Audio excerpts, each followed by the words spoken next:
Today Dong Fu invites you to delve deeper into the Dhammapada, the 44th verse from the Buddhist scriptures on the YouTube channel TIong USA. Who shall overcome this earth, the world of misery, and this sphere of humans and gods? Who shall bring to perfection the well-taught path of wisdom as an expert garland maker would his floral design? This question rises like a distant bell. It is not only a question for the ears. It is a call for the heart. The Buddha does not ask because he needs someone to answer him. He asks so that each of us will turn inward and see where our steps are leading. This earth is not only the soil and mountains beneath our feet. It is the symbol of the whole realm of karmic existence. It is the place where birth and death revolve.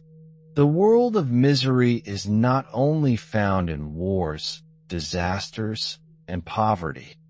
It also lives within the restless mind, the agitated heart, the desires that cannot be satisfied. To overcome the earth means to transcend attachment to this body of four elements. This body is formed by earth, water, wind, and fire. It is impermanent. It changes day and night. When we cling to it as a real and permanent self, we become bound. To overcome the world of misery means to overcome greed, hatred, delusion. These fires burn within the mind. They are not created by the sky or the earth. They arise when our mind meets conditions and reacts without wisdom. The sphere of humans and gods may differ in form and comfort, yet both remain in the cycle of birth and death. Whether in the realm of desire, the realm of form, or the formless realm, all are impermanent. All are not the final shore of peace. Even those who aspire to be born in heavenly realms, if their mind still clings to pleasure and reward, when the store of merit is exhausted, old karma will bring them down again. The Buddha gives us the image of an expert garland maker. When making a garland, the craftsman chooses each flower carefully, arranges each one with patience. There is no haste. There is no negligence. In the same way, walking the path of wisdom cannot be rushed in a single hearing, a single reading. It requires steady effort, careful cultivation, choosing wholesome thoughts, abandoning unwholesome ones. As the garland maker discards the withered petals, we too must abandon thoughts that harm ourselves and others. As the garland maker shapes a beautiful design, we too must weave together acts of kindness, words of truth, and a mind of compassion into the garland of our life. To overcome the earth, the world of misery, and the sphere of humans and gods, is not to escape from all conditions, but to transform the mind within all conditions, to live among the storms, and still keep the lamp of wisdom burning, to walk in the dust of the world, and yet remain unstained. This begins with seeing the truth of suffering, as the Blessed One taught in the Four Noble Truths. Suffering is the reality that none can escape, but the cause of suffering can be abandoned. The path that ends suffering is the Noble Eightfold Path. It is this well-taught path of wisdom that the verse speaks of, the one who perfects it, perfects liberation. When we truly understand and practice this path, we begin to see that this earth, this world of misery, and the realms of humans and gods are but way stations in the great wheel of birth and death. The one who passes beyond all stations, who reaches the shore of nirvana, that one is the true victor. To walk this path is to train the heart in 3 great disciplines: virtue, concentration, wisdom. Virtue is like the soil. It supports the roots of practice. Concentration is like the water. It nourishes the seeds. Wisdom is like the sunlight. It makes the flower of liberation bloom. Without virtue, our mind is disturbed by remorse. Without concentration, our mind is scattered. Without wisdom, our mind is blind. The Buddha's well-taught path is not something hidden in a distant forest or on a remote mountain. It is present in every step we take, in every breath we breathe, in every thought we allow to arise. Each moment we choose kindness over cruelty, clarity over confusion, patience over anger. We are threading another flower into our garland of liberation. Overcoming the earth means seeing through the illusion of possession. We say my body, my home, my work, my life, but none of these are truly ours. They arise, they change, they fade. The earth swallows the body. Time swallows possessions. Memory swallows identity. When we see this clearly, we no longer grasp so tightly. Our hands open. Our heart opens. Overcoming the world of misery means walking without adding extra burdens to the load of life. Pain will come because this is the nature of samsara. But suffering is pain plus resistance. Pain is like the arrow that strikes the body. Suffering is like the second arrow we shoot into ourselves through resentment, fear, or clinging.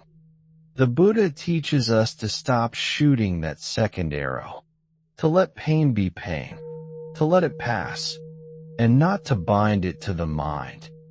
Overcoming the sphere of humans and gods means understanding that beauty, pleasure, and praise are not the goal. Even heavenly happiness is still a chain if we are attached to it. The chain may be made of gold, but it still binds.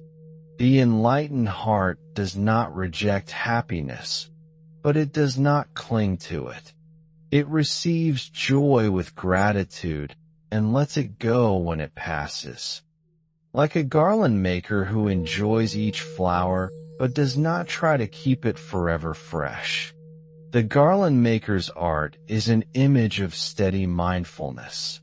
He does not grab flowers at random. He chooses carefully. He knows that the beauty of the whole depends on the care given to each part. In the same way, our life's beauty depends on the care given to each thought, word, and deed. A single harsh word can scatter the petals of peace. A single act of greed can rot the stem of compassion. Mindfulness is the thread that binds the flowers together. Without mindfulness, our virtues and aspirations fall apart like loose petals. With mindfulness, every act is placed in harmony. Every word is tied with care. Every thought is set where it belongs. But mindfulness alone is not enough. It must be guided by right understanding. Without wisdom, mindfulness can serve wrong views. A thief can be mindful of his theft. A hunter can be mindful of his prey. But the Buddha's path is mindfulness in the light of the Dharma, awareness that sees the impermanent, the unsatisfactory, and the non-self nature of all things. When we practice in this way, the path becomes a joy, not a burden. We no longer ask, "How long will it take me to be free?" We understand that every moment of mindfulness, every act of kindness, is already a step into freedom. The destination is not only at the end of the road, it is also in each step taken with wisdom and compassion. Even in difficulty, the practitioner finds treasure.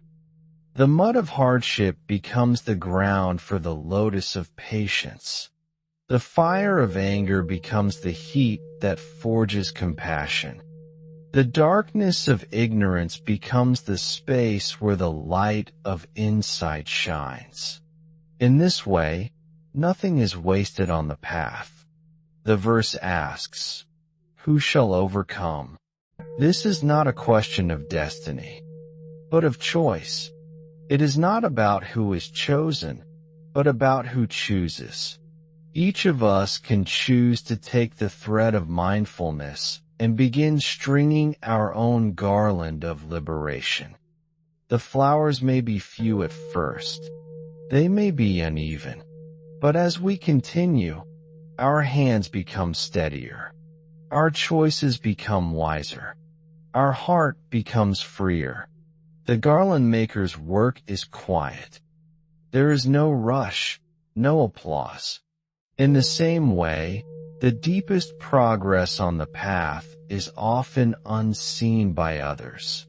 It happens in the silence of the mind, in the moment we choose not to speak in anger, in the moment we forgive, in the moment we let go.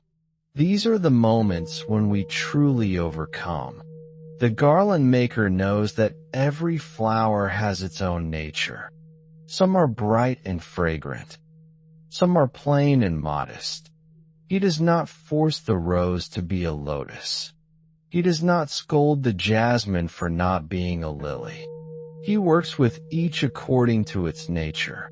In the same way, the wise practitioner works with each person, each moment, each experience according to its nature.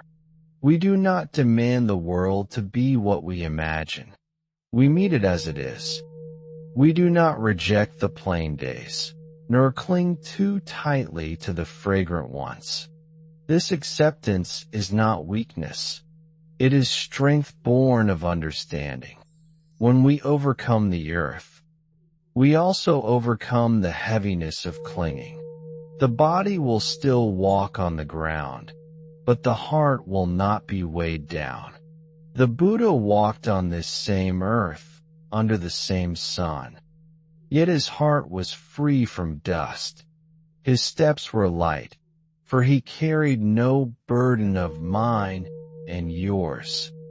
Overcoming the world of misery does not mean we never feel sadness. Overcoming the sphere of humans and gods is to see that praise and blame, gain and loss, fame and obscurity are all passing clouds. The mind that chases clouds is never at rest. The mind that watches clouds pass is at peace. The well-taught path of wisdom is a path of balance. Too much striving without rest leads to burnout. Too much rest without striving leads to stagnation.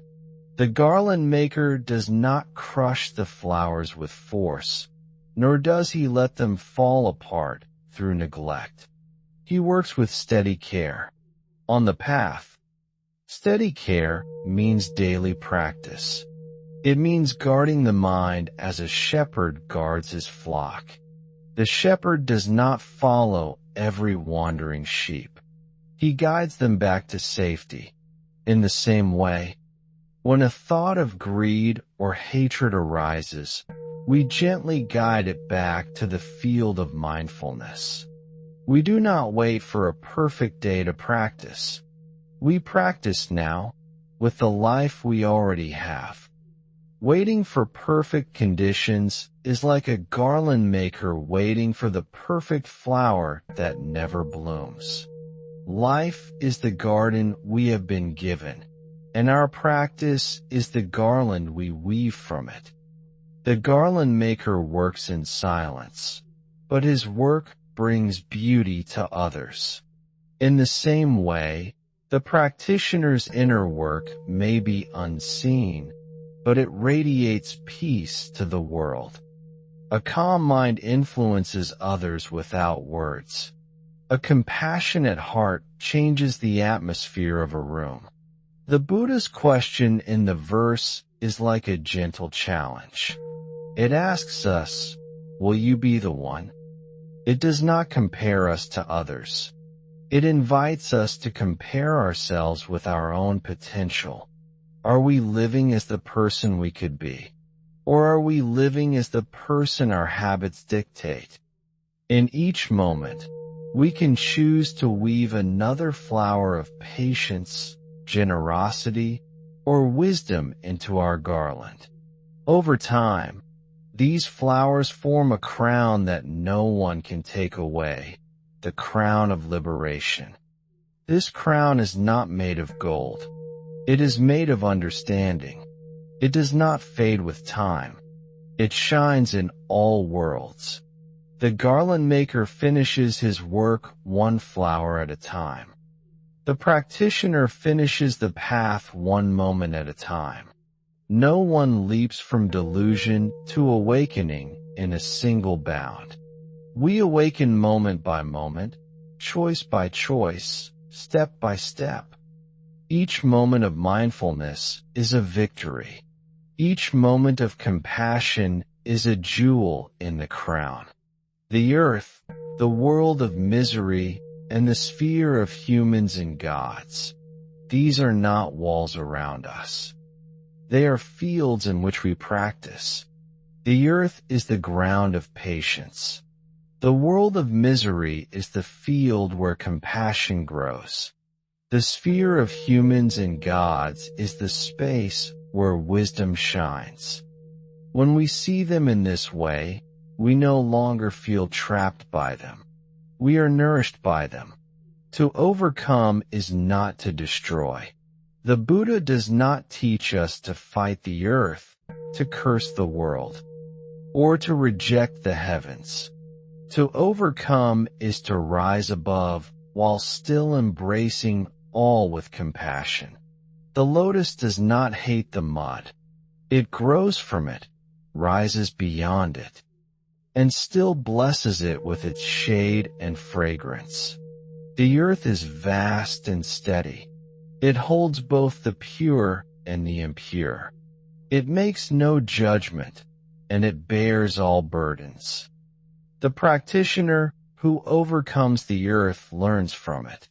We remain steady amid both joy and sorrow. We carry the weight of life without complaint. We nourish others without demanding reward. The world of misery is like an endless sea. Waves of birth and death, gain and loss, joy and pain rise and fall without pause. To overcome it, we do not try to stop the waves. We learn to ride them with balance. We learn to float without fear. We understand that no wave lasts forever.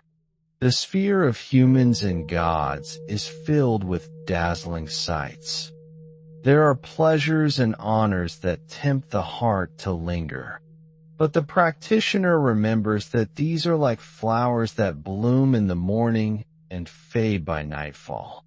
They may be beautiful, but they cannot be held.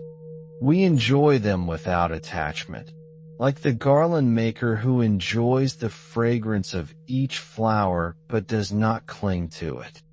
The well-taught path of wisdom is the path of the middle way. It avoids the extremes of indulgence and self-torment. The middle way is like the thread in the garland. It keeps the flowers together without pulling too tight or letting them fall apart. Wisdom begins with seeing things as they truly are. The body is not self. Feelings are not self. Thoughts are not self. Perceptions are not self. Even consciousness is not self. These are like flowers in the garland, beautiful for a time, but destined to fade. When we see this clearly, clinging falls away. When clinging falls away, freedom blossoms. The garland maker is patient. He knows that haste ruins beauty. In the same way, wisdom matures slowly. We do not force the mind to awaken before it is ready. We give it the conditions, virtue, concentration, reflection, and allow insight to arise naturally. Overcoming is not a matter of outward achievement. A person may have great wealth, high status, or vast knowledge and still be bound. Another may live simply, unknown to the world, and yet be free. The measure of overcoming is the freedom of the heart, not the applause of the crowd. The Buddha overcame the earth, the world of misery, and the sphere of humans and gods. Yet he still walked among people. He still touched the earth with his feet. He still spoke to kings and beggars alike. This shows us that freedom is not escape. It is living fully without being owned by anything. The garland maker chooses each flower, but he also accepts the flowers that come to him. Sometimes the flowers are fresh and bright. Sometimes they are small and plain.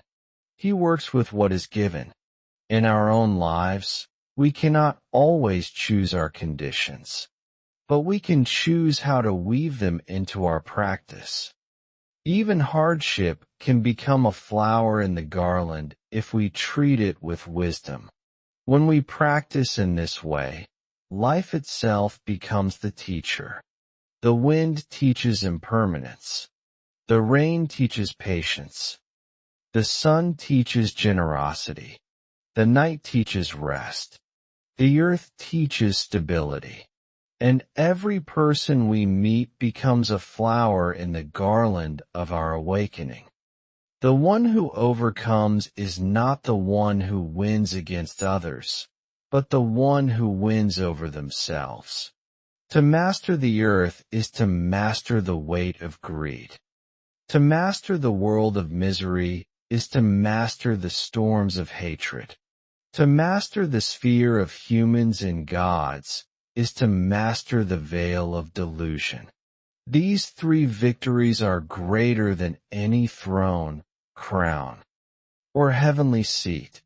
The garland maker's art reminds us that the path is made of many small actions.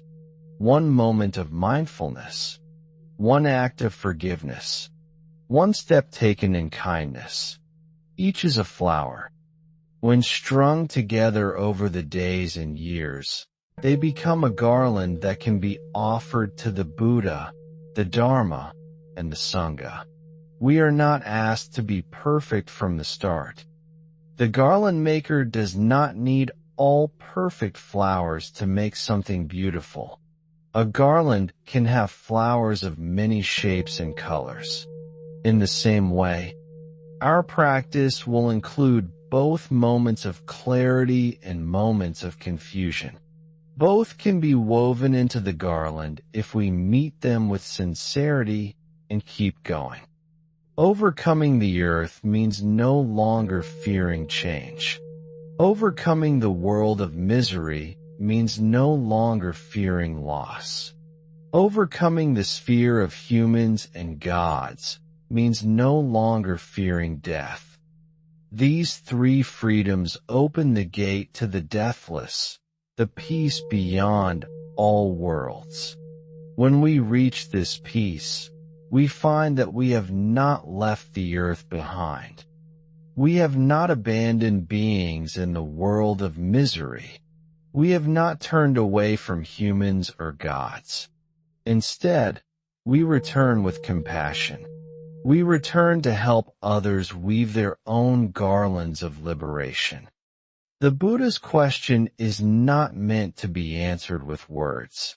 It is meant to be answered with our life. Every choice, every breath, every step can be our reply. If we live with mindfulness, compassion, and wisdom, we are saying, I am walking the path. I am overcoming. The garland maker finishes his work not with a grand gesture, but with the final knot that holds all together. In the same way, our path is sealed by dedication. We dedicate our merit to all beings. We do not keep it for ourselves. For the one who truly overcomes has no self to keep it. When we walk this way, our life itself becomes a teaching. Without speeches, without books, our presence carries the fragrance of the Dharma. Like a garland scent carried by the wind, it reaches hearts we may never meet.